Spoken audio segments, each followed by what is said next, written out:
Cheguei, viu, papai? Você tá acompanhando o pré-jogo do DE, jogo importante hoje, Clássico Rei, o primeiro do ano 2025, de um lado ABC, do outro lado o América, e hoje um pré-jogo especial com um cara que conhece muito bem esse jogo. Fernando Marchiori hoje é o personagem do nosso UDE Entrevista, e já falando com ele, dando o boa noite, não, o boa tarde para ele. Fernando Marchiori, sempre um prazer te receber aqui. E aí, dar suas boas-vindas aí pro pessoal que está acompanhando a gente na transmissão do Universo do Esporte. Boa tarde, prazer falar com vocês sempre. É um privilégio a gente estar batendo esse papo e falarmos de futebol, o que gostamos, o que amamos, né? Então, agradeço aí pela oportunidade e vamos passar aqui um bom momento juntos aqui batendo papo. Perfeito. Para também aqui meu parceiro de hoje, Hildo Nogueira, a voz da experiência. Muito boa tarde, Hildo.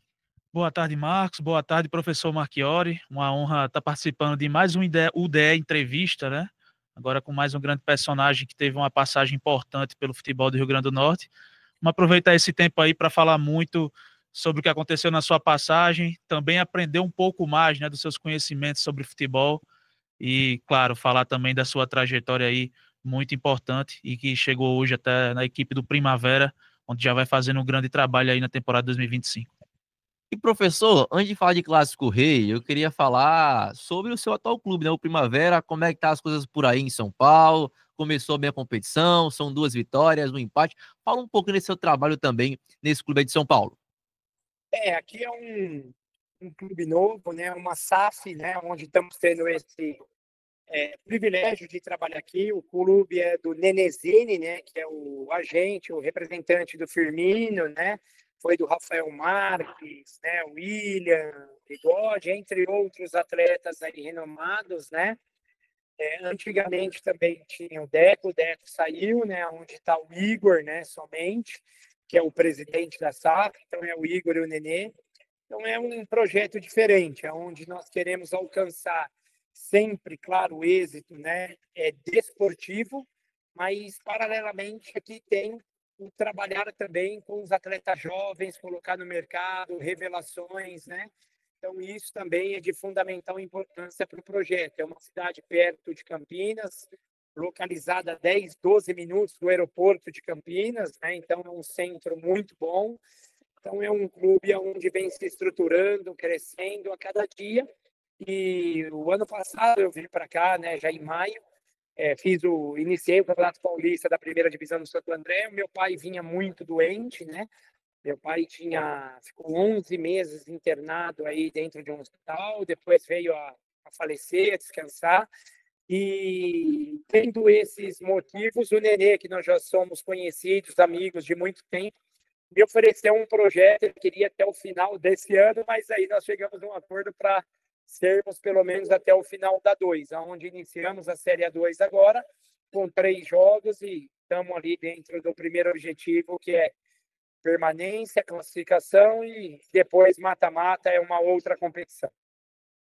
Professor, falando agora, fazendo na verdade uma relação, né? Estamos chegando próximo aí ao primeiro Clássico Rei da temporada, clássico que você teve a oportunidade de jogar alguns, né, desde a sua chegada ao BC em 2022.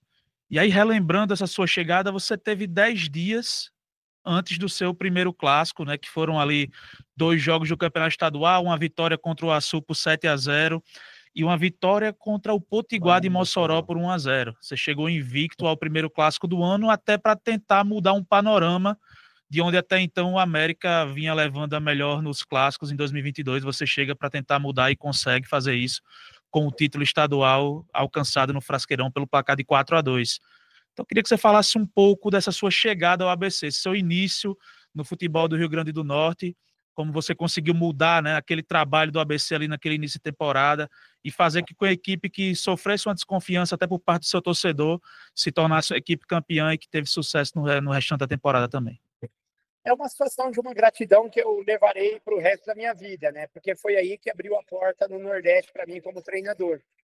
Quando o Gustavo, né, Vira, seu Fred, seu Paulo, eles me ligaram, né? Eu conversando muito com o Guga, me passaram a situação, me passaram como seria no início, né? E precisávamos, né, já estavam na final, mas precisava ser campeão para conseguir calendário de Copa do Nordeste, né? Acho que já havia conseguido a Copa do Brasil e fora isso tudo, que é um jogo à parte, né? São duas grandes, baita instituição gigantesca, né? ABC e América. Então sabíamos que era uma situação, um clima diferente. Chegamos, era a final do turno, né? Conseguimos um empate, que esse empate deu ao América, né? A ida também à final. Posteriormente foi 0-0 primeiro, posteriormente foi 2-2 num outro jogo na Arena, e aí no Frasqueirão conseguimos, né, saímos ganhando, eles viraram e viramos, né, remontamos de novo para 4-2. É um jogo diferente, é um clima diferente, são duas instituições e duas torcidas, né, que move, eu acredito que o Rio Grande do Norte, o estado, de uma forma muito intensa, né, muito ativa, então acho que é muito gostoso e muito gratificante fazer parte desses jogos. Ao total foram 7 jogos, né? Eram 8, mas um acabou não acontecendo, né? No Frasqueirão por problema de iluminação. Então foram 7, 3 vitórias, 3 empates e apenas uma única derrota, né?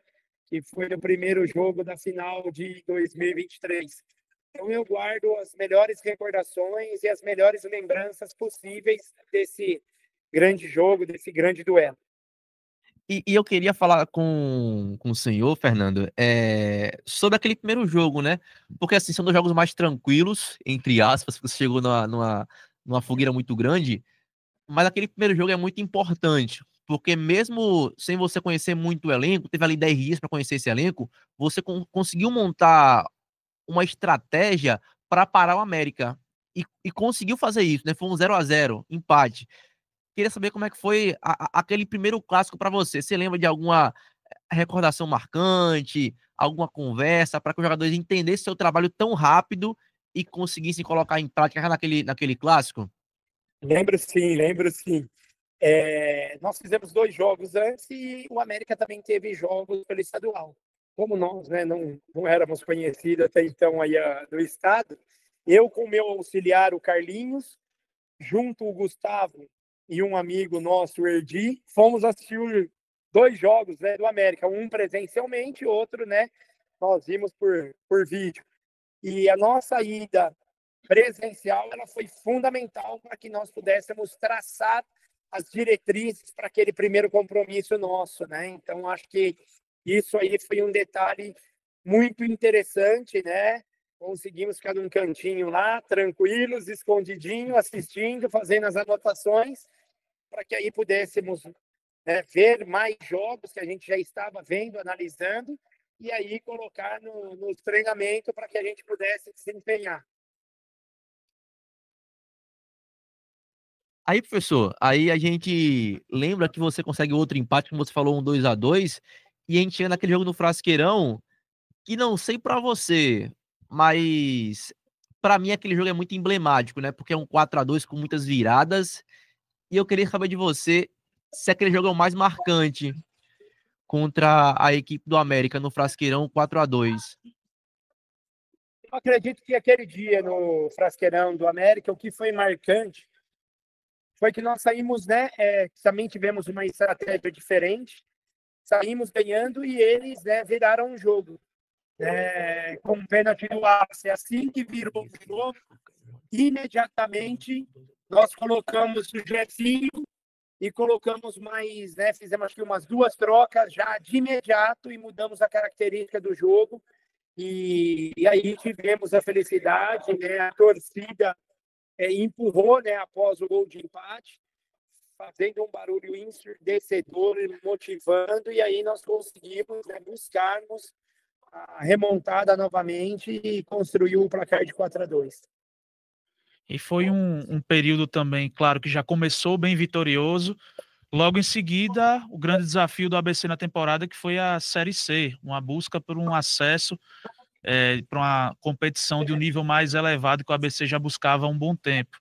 Então, como foi a continuidade desse trabalho? Acredito que esse título estadual trouxe muita confiança para vocês, né, para a sequência do trabalho. E no final, o ABC se sagrou aí vice-campeão da Série C do Campeonato Brasileiro. Então, queria ver como foi a continuidade desse trabalho, as dificuldades, os que vocês conseguiram de bom e até surpreendendo contra equipes de um nível de investimento superior ao ABC. O ABC chegou, inclusive, na última rodada já classificado.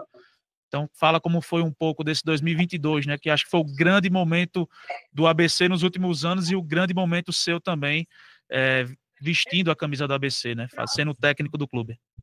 Claro, era para que quando nós fomos convidados, nós tínhamos os objetivos bem claros que foram passados pela diretoria, né? Que era brigar pelo título, já estava na final, era brigar, né? O quanto antes a gente conseguisse, naquele primeiro jogo, não ter os outros 2 jogos, seria melhor, porque nós estávamos conhecendo o elenco, precisávamos fazer contratações, melhorar, qualificarmos mais ainda o elenco. Então, começamos, depois disso, a buscar jogadores, buscar atletas, e era, a princípio, a permanência somente na Série C daquele momento, daquele ano. E quando nós ganhamos do América quarta-feira, eu lembro que só foi, acho que o Marcos Vinícius e o Matheus Rocha, só que viajou com nós, com a delegação, para o primeiro jogo, que foi em Juazeiro, era contra o Ferroviário, mas não foi no Ceará, né, na capital, foi em Juazeiro do Norte, e é onde nós fizemos um primeiro tempo fantástico, me lembro como se fosse hoje, fizemos 3-0, né, depois terminou 3-1, aonde levamos ainda alguns garotos da base, né, que colocamos, estava o William, tinha mais alguns outros, Rafael, todos eles também estavam conosco, e aí começou. Então, nós voltamos, pegamos o Paysandu em casa, conseguimos, né, pontuar, e aí depois começamos a ter jogos mais espaçados, e os reforços chegando. Se tornamos, né, o ABC é muito forte dentro dos seus domínios em casa, eu acho que a torcida foi abraçando, todo mundo, vocês, a imprensa foi acreditando, né? Foi abraçando nós, comissão, os atletas, e as coisas foram acontecendo. E eu acho que daí esse time deu liga, os atletas foram perante ao que nós tínhamos, né? As dificuldades e a simplicidade que nós tínhamos, conseguimos totalmente, né? Conseguir traçar e conseguir a permanência, a classificação, e depois o quadrangular era outro jogos. E aí, pode falar. Foi. Não, queria mudar um pouquinho, Marcos Vinícius, se você me permite. Com certeza. A gente está falando muito de ABC, muito de Clássico Rei. Queria falar um pouquinho sobre a carreira e as capacidades do Fernando Marchiori, porque eu quero aproveitar realmente a oportunidade de ter um técnico de futebol que teve uma passagem tão vitoriosa e tão importante pelo futebol do Rio Grande do Norte. O Marchiori, para técnico, é jovem, né? É jovem na vida também, Marchiori. Mas você já tem grandes conquistas, né? Acessos, títulos estaduais, título de Copa Paulista, de Série A2 do Campeonato Paulista também. Então você já passou muita coisa no futebol. E aí uma grande curiosidade que eu tenho sobre o trabalho do treinador é o que é mais difícil, Fernando. Porque muito se valoriza o que o treinador consegue fazer taticamente. O que ele consegue mexer naquela equipe com as peças que ele tem e fazer com que os jogadores entendam muito bem o que ele está pensando para colocar em prática dentro de campo e fazer com que a equipe jogue da melhor forma possível. E algo que me chamou bastante atenção no ABC foi isso, porque quando o Marchiori chega em tão pouco tempo, ele consegue dar um padrão muito interessante para a equipe, é um ABC muito organizado, e foi assim durante toda a temporada. É tanto que conseguiu um acesso quando poucos esperavam que o ABC pudesse conseguir. Professor, essa é a parte mais difícil, conseguir dar um padrão para a equipe, colocar todo aquele seu estudo em prática, ou é mais difícil você manter um elenco de 20, 25, 30 ou até mais jogadores no mesmo ideal, que todos eles comprem a sua ideia e manter isso também por um bom tempo, né? Então tem esses dois lados aí de várias funções que o técnico de futebol tem. Eu tenho muito essa curiosidade, né? O que é mais difícil no dia a dia realmente, se é colocar essa parte tática, técnica em campo, ou é se gerir todo aquele elenco ali e deixar ele o mais próximo, na verdade, na mão do técnico, como a gente costuma dizer, né? Essa é a minha grande dúvida, e o que é que você faz para fazer, para ter toda essa habilidade? Eu costumo dizer que eu acho que é um pouco de cada coisa, né? Um pouco de tudo. Eu acredito que nós trabalhamos com seres humanos. Então, primeiro, por exemplo, a minha ida para aí são culturas, maneiras de ver futebol diferente, né? Então, acho que daqui a pouco você conhecer, ter esse entendimento, como funciona o clube, como funciona a paixão desse torcedor, né? Para que move isso. Aí você vai entender os atletas. Hoje, né? Eu acredito que o futebol predomina muito, né, a sua parte física. Aí entra uma parte de logística junto, que você também tem que entender, tem que dominar, né, para que você tenha isso. Você ter um elenco e os atletas entenderem que esse elenco muitas vezes vão precisar ter rodízio, vai ter que ter isso.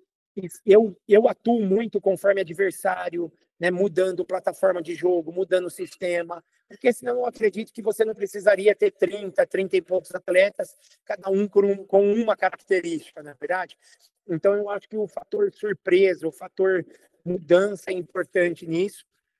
E gerenciar seres humanos, gerenciar pessoa é muito difícil. Uns têm um ego, têm a vaidade. Pode falar. Não, é só para pontuar que você falou isso, sobre essas variações que você faz, né?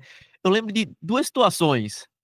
Tem um em 2023 que você consegue vencer o América por 1-0. E aí tem um jogo anterior que você tem Copa do Nordeste. E você tem que rodar esse elenco para descansar ele. E você manda um time para um clássico rei bastante modificado. Linha de 5, 4 no meio, um cara isolado. Foi o gol do Jonathan, né? Isso mesmo. E esse é o Isso. meu ponto.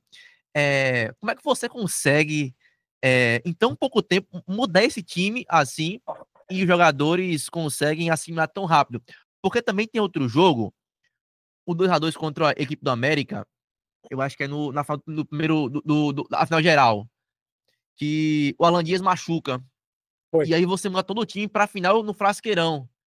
Você sai de uma plataforma de jogo para outra, de um jogo para o outro, surpreende o América e vence o jogo.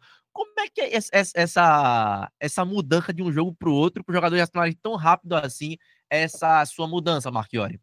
Eu acredito que ela não é fácil, mas eu acho que é o entendimento de mostrar para eles, desde quando nós chegamos ao clube, em qualquer clube que a gente chega, mostrar a importância e a confiança em todos, né? Eu acho que todos que estão no elenco, todos têm que estar aptos. E aí entra muito estudo, muitas horas, muita dedicação, né? Como vocês aí no trabalho de vocês, né? Para vocês saberem, para que a gente esmiúce. E isso você vai ganhando confiança, mostrando ao atleta dia a dia, com vídeos, com correções, com exemplos, vai mostrando isso a eles. E quando você consegue montar um elenco que tem algumas peças que já trabalhou conosco, essas peças também ela é fundamental para elas irem também passando e diminuindo as dúvidas desses atletas, né?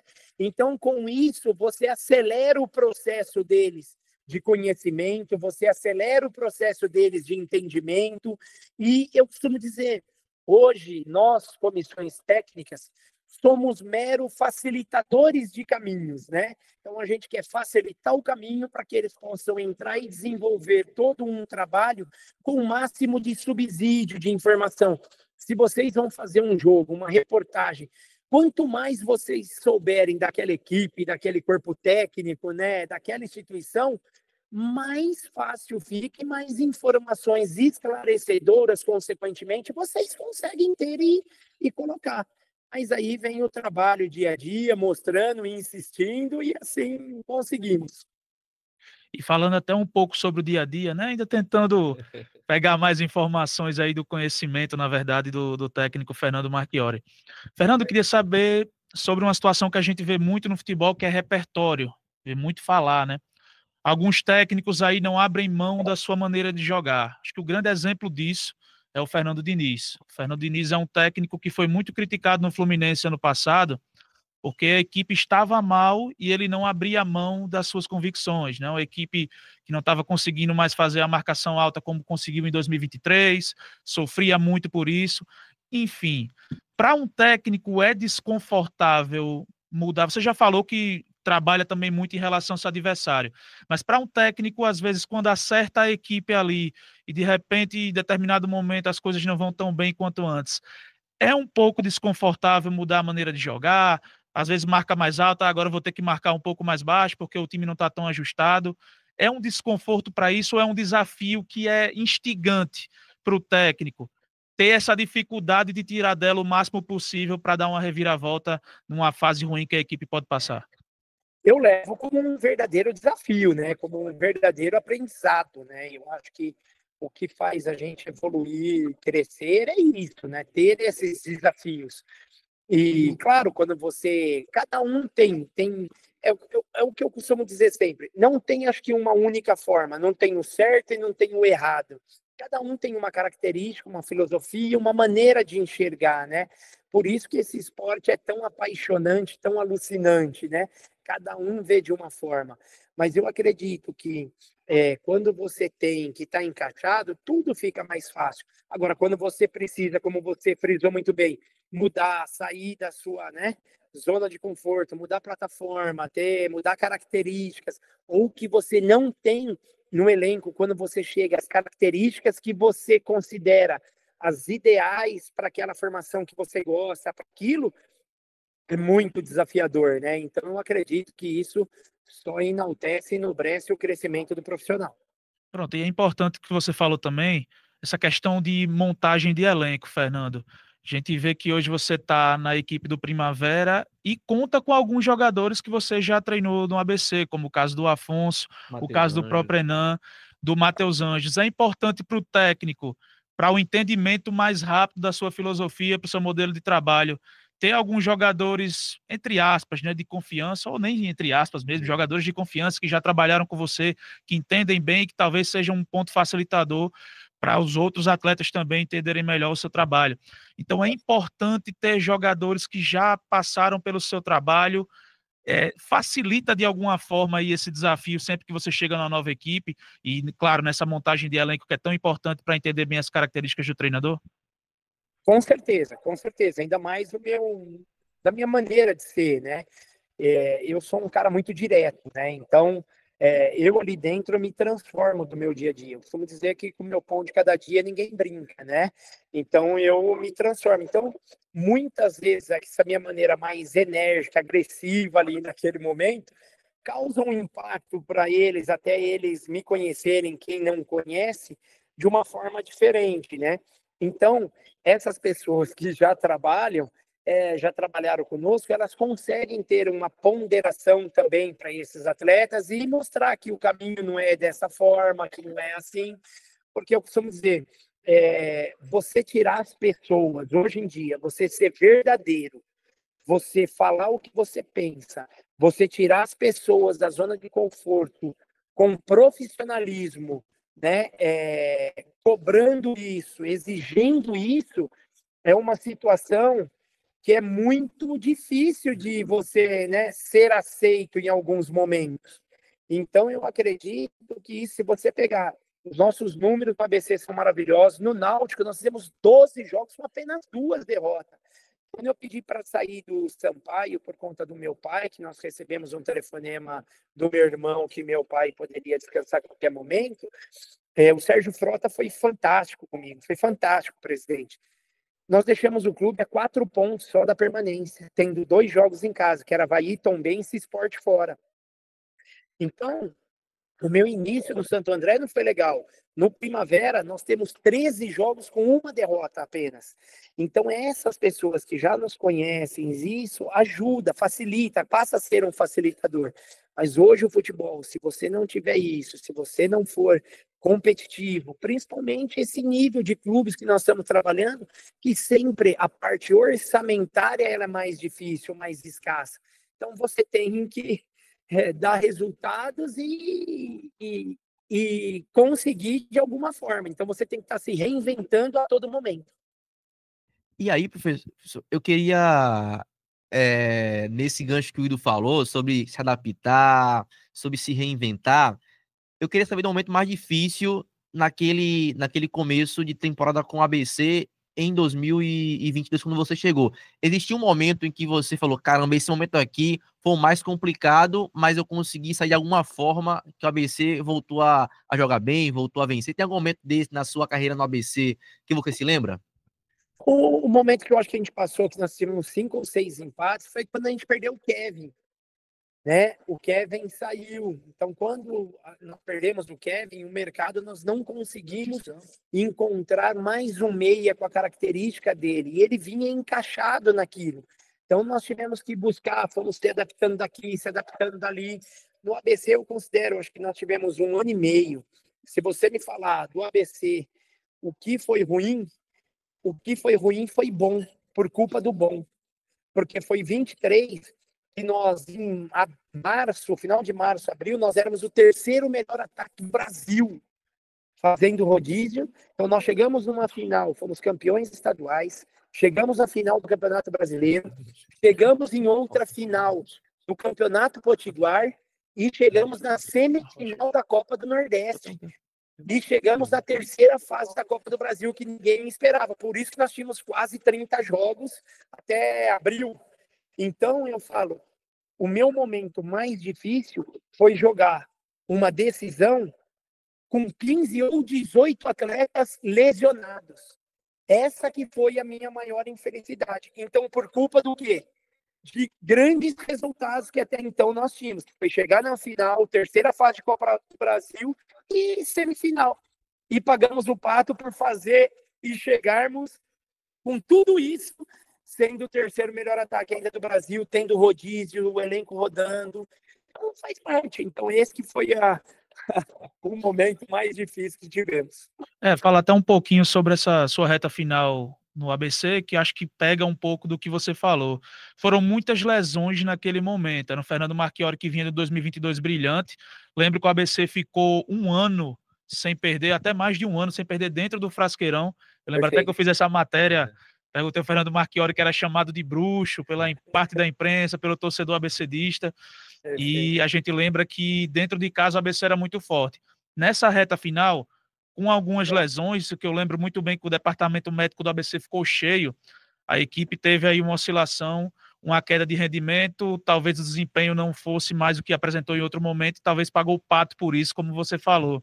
Você acha que realmente foi aquilo ou teve mais alguma coisa na sua reta final do ABC que fez com que você não conseguisse mais extrair o máximo da equipe, não conseguisse realmente fazer o ABC ou ter a perspectiva de fazer com que o ABC voltasse a desempenhar tão bem como desempenhou na maior parte do tempo que você trabalhou no clube? Não, eu não acredito que a gente não conseguisse extrair mais. Isso aí eu não vejo e, né, não concordo. Porque se você não tem 18 pés, nós fomos para um jogo da Copa do Nordeste contra o CRB, nós não tínhamos laterais, nós tivemos que fazer uma linha de 5 com 5 zagueiros. O Jonathan jogou de lateral esquerdo e eu não lembro quem foi na direita, que era zagueiro. Eu acho que foi o Luiz Gustavo. Acho que foi o Luiz Gustavo, pode ser, pode ser. Então eu falo para você, como é que você vai fazer? Aí não tem como você extrair, sendo que, né, nós tivemos essa infelicidade.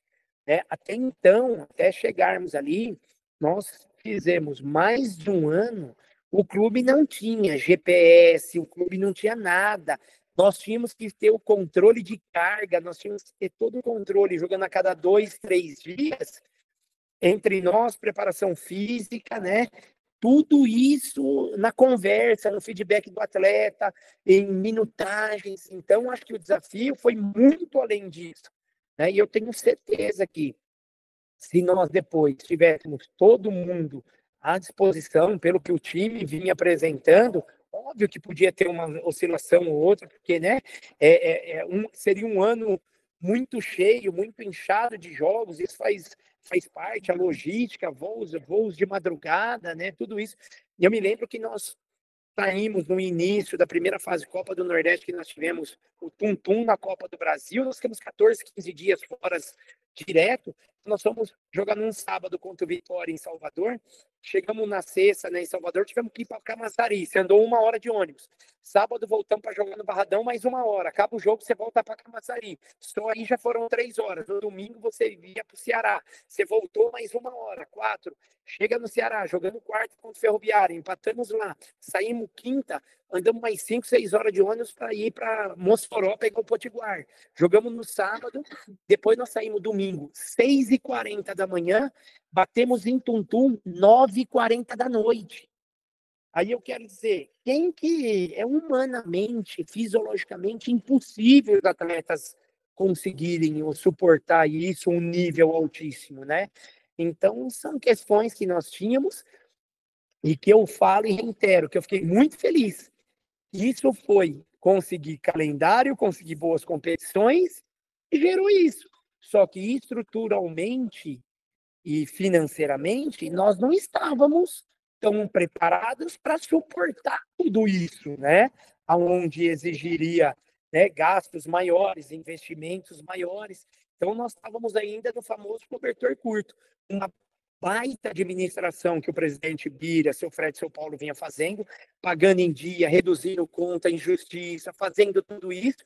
Só que, por outro lado, você não consegue ter um nível alto de investimento daí no elenco. Então, se você pegasse a nossa folha salarial dos elencos, quanto eram, elas eram muito aquém da realidade do futebol brasileiro.